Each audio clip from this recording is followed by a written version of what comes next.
The DWR is keeping an eye on salmon health after a summer of wildfires. Action News Now reporter Shade Pullen swung by the Feather River Fish Hatchery today, and she shows us how the fish are faring.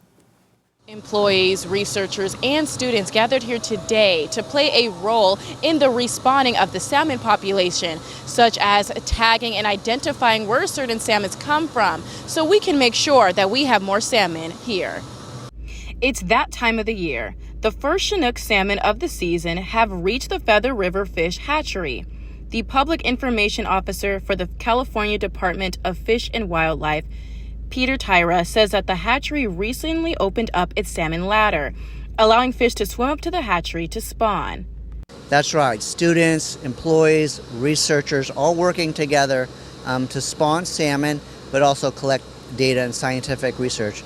Genetic studies, all sorts of information is collected, which can inform management and help us understand the health of our salmon populations in California. Tyra says that the hatchery will raise millions of salmon this season out of Oroville, even despite Butte County's recent wildfires.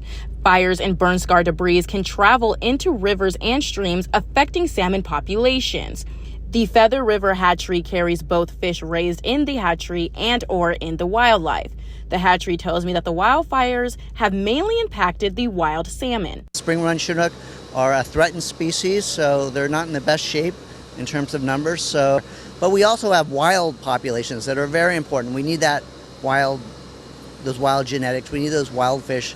And so our efforts are really twofold. Yes, we want to spawn salmon and keep these Feather River salmon populations going, but we also want to take care of our wild salmon populations. One of the ways that the hatchery makes up for those impacted by the fires is through manual spawning.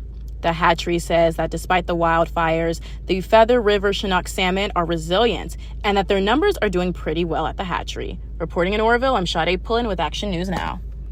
The Salmon Festival is happening in Oroville next weekend. That's September 28th from 10 a.m. to 4 p.m.